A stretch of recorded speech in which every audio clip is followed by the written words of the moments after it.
Shalom amigos, bienvenidos a este pequeño estudio. Lo que hemos estado haciendo es por un tiempo estar a través de la palabra, a través de hacer ese estudio profundo de cada sección de la Biblia, como se conoce. Y en esta ocasión vamos a ver algo que ha traído mucha controversia. El pasaje es Hechos capítulo 15, ya se hizo una conferencia, la pueden buscar en YouTube. Hoy vamos a hablar de un aspecto muy corto y tiene que ver con la verdad de Hechos 15.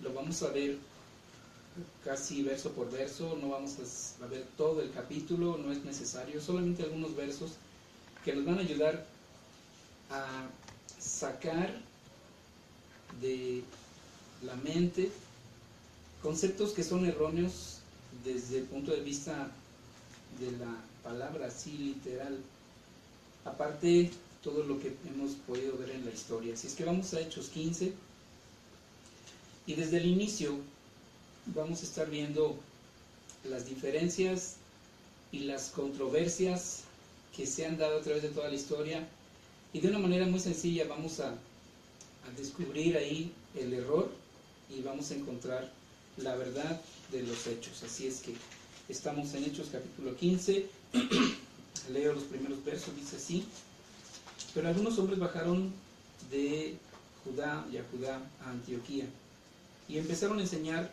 a los hermanos diciendo: ustedes no pueden ser salvos a menos que se sometan a la brit milá, a la circuncisión, en la manera ordenada por Moisés. Aquí encontramos ya algo interesante. Dice que algunos hombres bajaron de Judea hacia Antioquía, donde había un gran grupo de creyentes en el Mesías que no eran judíos, obviamente, sino que venían del mundo gentil y que estaban escuchando acerca de las buenas noticias. Ellos tenían amigos o parientes que asistían a las sinagogas. Algunos de ellos eran apenas personas que iniciaban en la vida judía, ya que había una manera de entrar para escuchar a una sinagoga, o sea, desde los tiempos históricos. Un gentil que dejaba idolatría, que dejaba de todo lo que se relaciona a comer comidas sacrificadas a los ídolos, una vida sexual desordenada, comer animales inmundos, ahogado, comer sangre, eran las cosas más básicas para que alguien pudiera entrar a una sinagoga y poder escuchar la Torá, la palabra del Eterno. A esto se le llamaba prosélitos de la puerta. Así es que aquí tenemos ya un punto interesante con estos primeros creyentes de origen gentil. Seguimos leyendo. Esto los llevó a una medida no pequeña de discordia y disputa con Pablo, Saúl y Bernabé. Entonces la asamblea, toda la asamblea, es decir, todos los creyentes y los discípulos, los apóstoles, estuvieron interesados en todo esto. Y la asamblea asignó a Saúl y a Barnabá, Pablo y Bernabé, y algunos otros de ellos para que subieran a Jerusalén y poner esta prueba ante los discípulos, ante los apóstoles y los ancianos. Ellos, siendo puestos en camino por la asamblea, pasaron por Fenicia y Samaria, relatando en detalle cómo los gentiles se habían vuelto al Eterno. Y esta noticia trajo gran alegría a todos los hermanos. Cuando llegaron a Jerusalén, fueron bienvenidos por la asamblea mesiánica, incluyendo a los apóstoles y a los ancianos. Entonces reportaron lo que el Eterno había hecho por medio de ellos. Pero algunos de los que habían llegado a la fe eran de la secta de los fariseos. Aquí tenemos que hacer otra pausa. Dice, algunos de los que habían llegado a la fe eran de la secta de los fariseos. Ellos se levantaron y dijeron: es necesario que sean sometidos a la circuncisión y dirigidos a observar la Torá de Moisés. Aquí encontramos un segundo punto muy interesante, y Por eso el tema es que vamos a descubrir la verdad de Hechos, capítulo 15. Estos creyentes, estas personas que habían venido a la fe en el Mesías, ¿sí? Pero también tiene que ver con haber venido a la fe, no solo en el Mesías, pero también a la fe hebrea. Aquí encontramos a un grupo de personas que básicamente, por lo que dice el texto, eran ex gentiles, que antes de que se anunciara la buena noticia de salvación en Yeshua, ellos ya estaban en las sinagogas. Así es que ellos tenían un grado diferente, ya no eran prosélitos de la puerta. Estas personas ya habían ascendido, ya habían crecido bastante, ya habían aprendido muchas cosas, y entonces ellos eran llamados prosélitos de justicia, es decir, gentiles que habían entrado a la sinagoga con los requerimientos más básicos, los que vamos a ver a continuación, pero que en su avance, en su crecimiento y en su deseo de obedecer mejor al Eterno, habían pasado por ese proceso de la conversión en el judaísmo. Por eso es tan claro cuando dice que algunos de estos personajes que habían llegado a la fe eran de la secta de los fariseos, es decir, ya se habían convertido los fariseos, y después, cuando escuchan la buena noticia de que Yeshua es el Mesías y que ha cumplido los requerimientos del Eterno, estos ex gentiles, judíos, fariseos, abrazan la fe en el Mesías y son añadidos entonces a la asamblea, como estamos leyendo, de los creyentes judíos en Yeshua el Mesías. Pero estos personajes estaban en un desacuerdo de que los gentiles entraran tan fácilmente a la fe,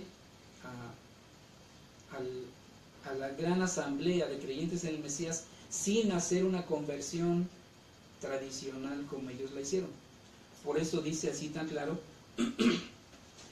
que había entre ellos, verso 5, que habían llegado a la emuná, a la fe, y que eran de la secta de los fariseos. Eso quiere decir que habían sido, o sea, en ese momento los creyentes en el Mesías Yeshua ya no estaban levantando una bandera de ser fariseos. O sea, esto que quede muy claro, habían sido de la secta de los fariseos y ahora eran creyentes en el Mesías Yeshua. Ellos decían: es necesario que sean sometidos a la circuncisión y dirigidos a observar la Torá de Moshe. Ahora, aquí es importante aclarar otro punto. Los fariseos en su tiempo, en su momento, vivieron no solamente la práctica de la Torá, de la escritura tal cual, pero también ellos estaban viviendo muchas tradiciones que se le llama la Torá oral o Torá Shebealpe, que son un montón de reglamentos, de tradiciones, de formas que no son de la escritura, no son de la Torá. Es algo que ellos fueron añadiendo y llegó a tal punto que era para ellos un valor tan grande como la Torá del Eterno, la Torá que se le dio a Moshe, esa Torá oral que hasta hoy todavía se maneja en el mundo judío, el no creyente en el Mesías, que tiene su grande importancia. Ellos estaban acostumbrados a este pensamiento y esta forma de vida y por eso estaban en desacuerdo. No querían que los gentiles que estaban viniendo a la fe en Yeshua no hicieran una conversión halágica, como se le llama, una conversión con todas las tradiciones, con todas las formas, con toda la religiosidad que se hace, además de lo que indica la Torah. Por eso había ese desacuerdo.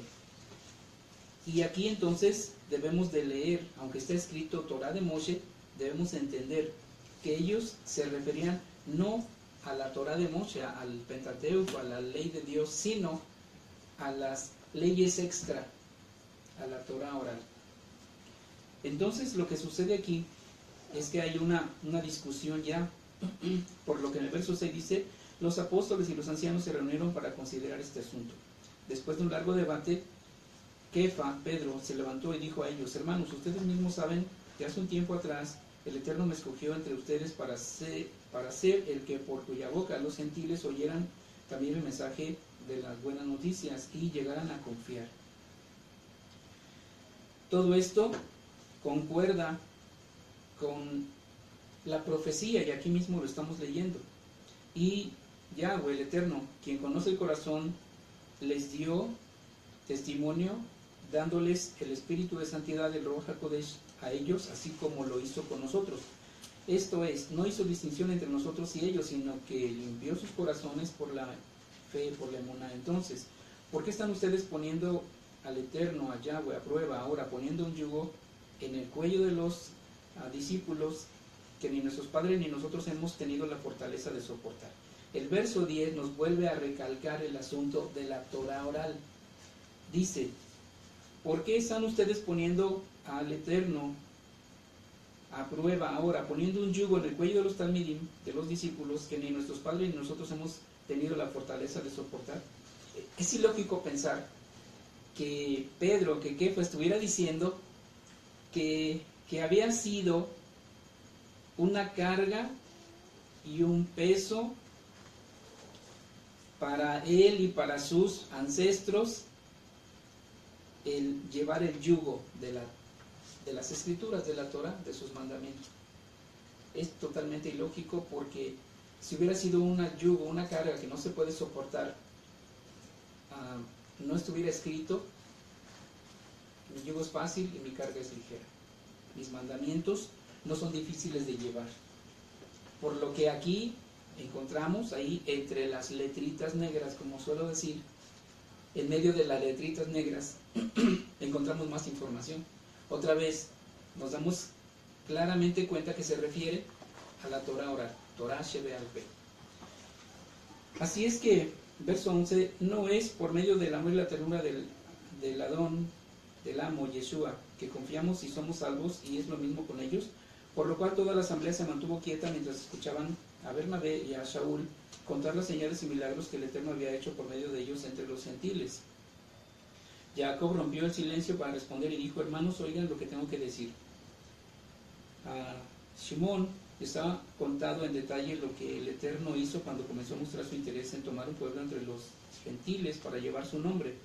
Y las palabras de los profetas están en armonía con esto, pues está escrito, verso 16: después de esto regresaré y reconstruiré el tabernáculo, la Sucá caída de David, reconstruiré sus ruinas y la restauraré, para que el resto de la humanidad busque al Eterno, esto es, todos los gentiles que han sido llamados por mi nombre. Dice el Eterno Adonai, el que está haciendo estas cosas: todo esto ha sido conocido por siglos por todos nosotros. Que los gentiles, los no judíos, en un cierto momento de la historia iban a ser llamados. Esto es lo que está diciendo. Ya estaba profetizado que de los gentiles el Eterno iba a traer a pueblo, a mucho pueblo, y que los gentiles incluyen a las 10 tribus que fueron llevadas cautivas a Asiria y que se asimilaron entre las naciones. Ahí están esas 10 tribus asimiladas y multiplicadas, mezcladas y remezcladas. Ahí se refiere a eso, a esos gentiles. Verso 19: por lo tanto, mi juicio es que no debemos poner obstáculos en el camino de los gentiles que se están volviendo a Yahweh, Adonai. Más bien debemos escribirles una carta diciéndoles que se abstengan de cosas contaminadas por los ídolos. Aquí es donde entra la contradicción que digo. Hay una contradicción, porque si en el inicio, en el verso 5, dice que tiene que circuncidarse a la manera de Moisés y tiene que guardar la ley de Moisés, y luego en este punto que estamos, Jacob o Santiago está diciendo que pueden entrar los gentiles bajo ciertos requisitos pequeños de inicio, pues, para entrar Y dice aquí, verso 20, que se abstengan de las cosas contaminadas por ídolos, de fornicación, del estrangulado y de sangre. Aquí encontramos 4 cosas, en apariencia 4, pero si las analizamos, pues son más puntos, y que tienen que ver definitivamente con la ley de Dios. ¿Hay una contradicción aquí? No. Es una aparente contradicción. Lo que pasa es que al haber sido manipulada la escritura por muchos años, desde el principio, se cubrieron algunas cosas, se manipuló el texto y se dio a entender como que la ley de Dios era ahora obsoleta. Pero aquí Santiago, Jacob y el resto de los discípulos y los ancianos y toda la asamblea, queda claro que está diciendo que se abstengan de las cosas contaminadas por los ídolos. Aquí nos vamos directamente al texto de la Biblia, a Éxodo 20, a Deuteronomio 5, donde habla de los mandamientos, donde dice claramente, Éxodo capítulo 20, vamos a verlo.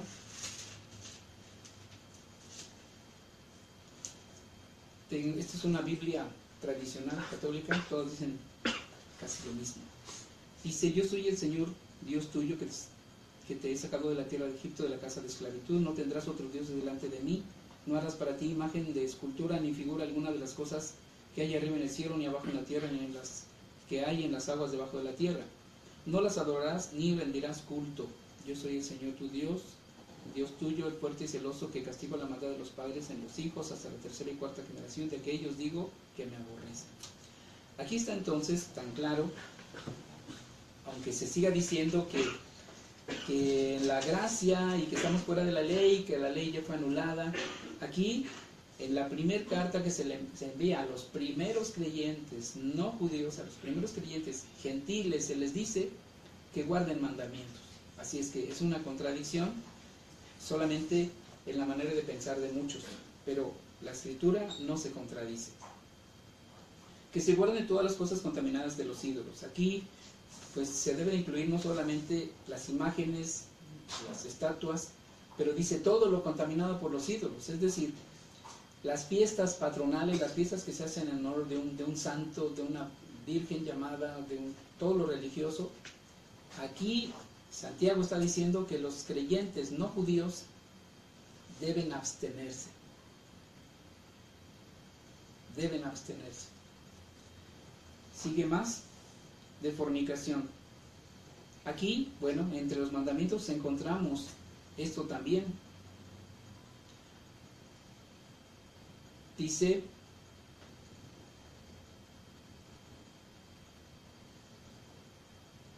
estoy en el verso 8, voy a seguir leyendo lo que tiene que ver con los mandamientos. Verso 7 dice: no tomarás en vano el nombre del Señor tu Dios, porque no dejará el Señor sin castigo al que tomare en vano el nombre del Señor tu Dios. Acuérdate de santificar el día de reposo. Los 6 días trabajarás y harás todas tus labores, mas el 7º día es sábado o fiesta del Señor tu Dios. Ningún trabajo harás en él, ni tú, ni tu hijo, ni tu hija, ni tu criado, ni tu criada, ni tus bestias de carga, ni el extranjero que habita dentro de tus puertas o en tus poblaciones. Porque el Señor hizo el cielo y la tierra, y no hay todas las cosas que hay en ellos. Descansó el día 7º, por esto bendijo el Señor el día sábado y lo santificó. Honra a tu padre y a tu madre para que vivas largos años sobre la tierra. 13, no matarás.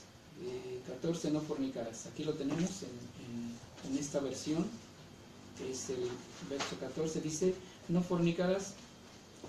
Pero aunque aquí dice directamente que se abstengan de fornicación, pero este mandamiento tiene que ver con otro, que también, pues obviamente que debe ser conocido de todos. No codiciarás. Dice: no codiciarás nada de tu prójimo, la mujer de tu prójimo. Entonces, aquí nos encontramos con que pues hay otro mandamiento: no codiciarás. No fornicarás y no codiciarás. Son 2 mandamientos más el primero, son 3 mandamientos de la ley de Dios, en los que en esa primera carta a los creyentes no judíos se les escribe: absténganse de esto. Son 3 mandamientos directos de la ley de Dios que tienen que guardar, que deben obedecer. Pero sigue diciendo de lo estrangulado y de sangre. estos no están en los 10 mandamientos, sin embargo, son también mandamientos de las escrituras de la Torah que tienen que ver con las leyes de alimentación. Así es que no solamente Santiago y los otros apóstoles, discípulos y los ancianos están mandando decir a los primeros creyentes que sí deben guardar la ley, al menos un poquito, para que ellos tengan la confianza de estar en las reuniones de ellos, de participar ahí, y que ya puedan ser como los prosélitos de la puerta que dije hace un momento. Es decir, alguien que ya está calificado para entrar a una sinagoga, que era el único lugar donde se enseñaba la Biblia, la Torah, las Escrituras, del Dios verdadero, en ninguna otra parte. Ni en el templo de Zeus se enseñaba la Torah en esos tiempos, ni de ninguna deidad. Un caso muy, muy claro es cuando los discípulos van a Éfeso, y lo que prevalecía ahí era el templo de Diana de los Efesios. Así es que ellos tampoco podían ir al templo de Diana de los Efesios porque allí no se les enseñaba Torah. Es como en estos tiempos, si a alguien se le ocurre ir a la catedral o a la capilla de su ciudad, pueblo, rancho, barrio, allí no le van a enseñar Torah. En muchos casos ni siquiera en las iglesias cristianas se enseña Torah. ¿Por qué? Por esta mala interpretación, definitivamente, de que la ley quedó obsoleta. Sin embargo, en todos los púlpitos están lanzando los mandamientos sobre la gente que los escucha, pero dicen que no. Siempre están diciendo que tienen que guardar, que tienen que abstenerse, que no sean idólatras, que no sean adúlteros, que no sean fornicarios, que no sean ladrones, que no sean mentirosos. Eso es la ley de Dios, eso es la ley. Así es que hay una contradicción muy grande aquí. Pero estamos descubriendo desde el libro de los Hechos, la primera carta, las cartas que se envían a los primeros creyentes, que se les dice que sí hay que guardar los mandamientos. Algo más todavía, ya casi estamos terminando, todo lo que tiene que ver con estrangulado y de sangre, tanto derramar sangre, que está en un mandamiento igual, ya llevamos otro mandamiento, no matarás, no asesinarás, eso tiene que ver con sangre, no derramar sangre y no comer sangre. Son 2 mandamientos aquí. Así es que ya llevamos casi la mitad de los 10 mandamientos, que era el inicio para que alguien pudiera ya escuchar la Torah en cualquier sinagoga, en cualquier parte de Judea o en cualquier parte, en ese tiempo, pues, del mundo romano. Vamos a continuar aquí. El verso 21 nos da esa clave.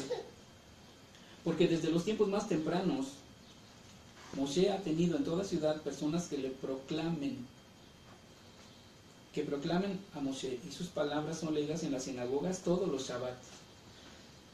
El verso 21 generalmente se lo saltan todos los predicadores, porque eso compromete la enseñanza. Si se está diciendo que hay gracia para ya no vivir en la ley, pero si se lee esto, entonces se tiene que decir que los primeros creyentes, la iglesia primitiva, como se da a conocer también, los primeros creyentes, la iglesia primitiva, como se ha dicho, ellos guardaban una buena parte de la ley de inicio, obviamente de inicio, y era que primeramente tienen que dejar la idolatría para creer en el Dios verdadero, tienen que dejar el asesinato, tienen que dejar esas cosas que son horrendas, para que puedan decir que ahora sí creen en el Dios verdadero. Y el verso 21 dice que desde tiempos antiguos ha tenido en toda ciudad personas que le proclamen a Moshe, porque solamente en el Pentateuco, como se le ha llamado, en la Torah, es donde se encuentran las instrucciones para el pueblo de Dios, para el pueblo de Adonai. Y el Eterno es el mismo, no ha cambiado. Su palabra no ha cambiado. Él sigue diciendo que su pueblo tiene que ser un pueblo apartado, un pueblo kadosh, un pueblo santo, que guarda su palabra. En Apocalipsis y en muchos otros pasajes se menciona esto. Entonces es una total contradicción. Es decir, que no se debe guardar la ley Lo que no debemos de guardar es esa ley oral, esa ley alterna que tiene el judaísmo no creyente en el Mesías, llenos de tradiciones, llenos de ritos, llenos de cosas que no son necesarios. Así es que por la persecución que hubo desde el inicio, si ustedes recuerdan, los que han leído Biblia, desde el inicio sucede algo muy, muy tremendo, y es que siempre que hubo reuniones en Judea de judíos, por tantas revueltas que hubo en la historia, Roma siempre estuvo aplastando esas reuniones, fuera para lo que fuera. Y el primer mártir, como una palabra pues, accesible para todos, fue un apóstol, Santiago, que no murió por ser sedicioso, no murió por levantar una revuelta contra Roma, no murió por ningún crimen, sino porque alrededor de él había un gran grupo de creyentes que se reunían en diferentes lugares, iba creciendo y creciendo, y supuso para Roma un peligro, así es que fue apresado y fue decapitado. Así es que desde los tiempos de los primeros creyentes, en el crecimiento de los primeros creyentes, judíos primeramente, y después van añadiendo los no judíos, siempre hubo una persecución. Hubo persecución de Roma, que fue por mucho tiempo, muchos muertos, y después hubo una persecución por los mismos judíos no creyentes contra estos primeros creyentes en el Mesías, judíos y no judíos, que venían a vivir de una manera tan parecida que no se sabía si eran judíos o no eran judíos. Hay mucho testimonio de los historiadores en que se muestra esto. Los historiadores más antiguos hablan de esto, que los primeros creyentes en el Mesías eran judíos, vivían como judíos, circuncidaban a sus hijos, obvio, por ser judíos, guardaban la ley del Antiguo Testamento y creían en el Mesías Yeshua. Los gentiles que venían a la fe, no se les pide, no es una exigencia que deban circuncidarse, sino es para quienes son descendientes del pueblo de Israel, son hebreos, son judíos. A los gentiles no se les obliga, pero obvio, como dice aquí mismo en el pasaje de Hechos 15, dice claramente que en toda ciudad, cada ciudad, porque Moisés ha tenido por muchas generaciones en cada ciudad quienes lo proclaman en las sinagogas, en los lugares donde se reúnen a los creyentes en el Mesías, los judíos creyentes en el Mesías, y donde es leído cada Shabbat. Entonces aquí encontramos otra cosa importante. ¿Quién cambió el sábado por el domingo? Lo cambió el hombre, no lo cambió Dios, no lo cambiaron los apóstoles, no lo cambió Yeshua, lo cambió el hombre, y eso lo pueden ver en cualquier enciclopedia. En los tiempos de Constantino se hizo un decreto, en el 325 aproximadamente. Ese decreto con Constantino, él escribe y decreta que el día de reposo, el día religioso, será el venerable día del sol. Así es que no fue Dios quien cambió el sábado por el domingo. Como está escrito, ¿quién cambiaría las leyes y los tiempos? Un hombre de pecado. Así es que el pretender que el domingo es el día del Señor es un engaño en la mente, pero fue un engaño del enemigo bajo un decreto de un emperador pagano que hizo de un plumazo, se hizo de un gran pueblo, el pueblo que algunos eran creyentes en el Mesías, otros por miedo a la persecución, estos gentiles principalmente por miedo a la persecución, dejaron de vivir a la manera como está escrito en la Biblia. Se fueron apartando hasta que fueron asimilados también por el imperio y la religión de Roma, que prevalece hasta hoy, con sus formas, con sus dogmas, con sus ritos, con sus tradiciones, en la que muchos están inmersos. En Apocalipsis podemos leer que es 22:14, qué importante. Hay muchos, pero quiero citar ese porque es el último libro en donde se refuerza esto que estoy diciendo. Revelación 22:14 habla de aquellos que son aprobados por el Eterno, los que guardan los mandamientos para tener derecho al árbol de la vida eterna. Lo mismo en la Biblia, en la King James, los que así se comportan, es decir, los que guardan los mandamientos de Dios, como dicen las versiones más sencillas. Apocalipsis 22:14, quiero leerlo en esta versión también.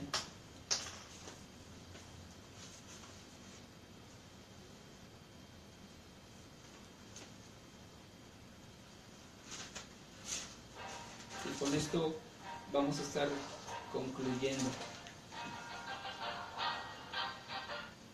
Bueno, en este momento no estamos para nadie, estamos en el estudio.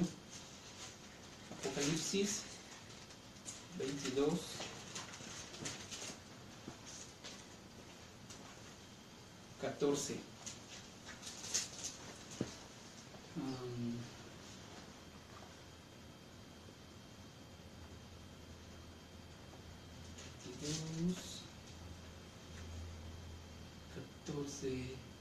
Son aprobados por Elohim todos los que guardan los mandamientos para tener derecho al árbol de la vida. Todos los que guardan los mandamientos de Dios tendrán derecho a comer del árbol de la vida. Eso quiere decir que los que no guardan los mandamientos de Dios no tienen derecho a comer del árbol de la vida. Esto es tan sencillo, pero que para muchos les va a costar bastante aceptarlo, porque se está acostumbrado a la manera tradicional, se está acostumbrado a una manera que desde un inicio fue manipulada, fue torcida. Pero este es un tiempo profético. En este tiempo está escrito que el Eterno y Todopoderoso iba a hacer algo maravilloso. Ya lo leímos también aquí en Hechos, donde dice que el Eterno iba a levantar pueblo de entre los gentiles para dar a conocer su nombre, para dar a conocer su palabra, para dar a conocer a su enviado, a su Mesías, y para traerlos de vuelta a los que son pueblo y traer a los que son gentiles, que salgan de la idolatría, que salgan de la contaminación, que salgan del pecado. Y en donde el apóstol Pablo, Shaul, menciona, ahorita me viene a la mente ese versículo donde dice: cuando ustedes eran gentiles, eran llevados como se lleva a los ídolos mudos. Y en otra parte dice también que ahora somos nosotros pueblo. Cuando no éramos pueblos, Efesios, no éramos pueblo y hemos venido a ser pueblo. No teníamos los pactos y ahora hemos venido a los pactos. No teníamos las promesas y ahora tenemos las promesas. No teníamos tampoco la Torá, la verdad, y ahora la tenemos. Así es que yo les invito a todos aquellos que todavía están creyendo que están libres de la ley de Dios. Les recuerdo la primera carta que se envió desde Jerusalén, los apóstoles y los ancianos.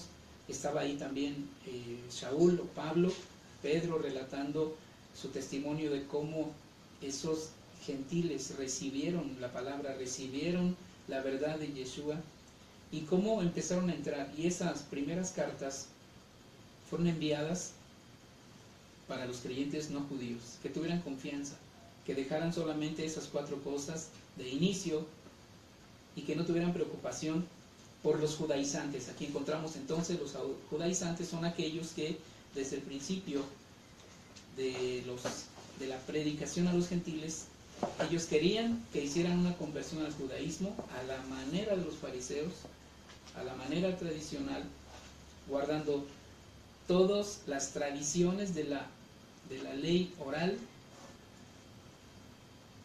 y que tenían que circuncidarse a la manera de Moisés. Aquí cabe hacer un comentario: Moisés nunca escribió ninguna manera de cómo se circuncida. O sea, esto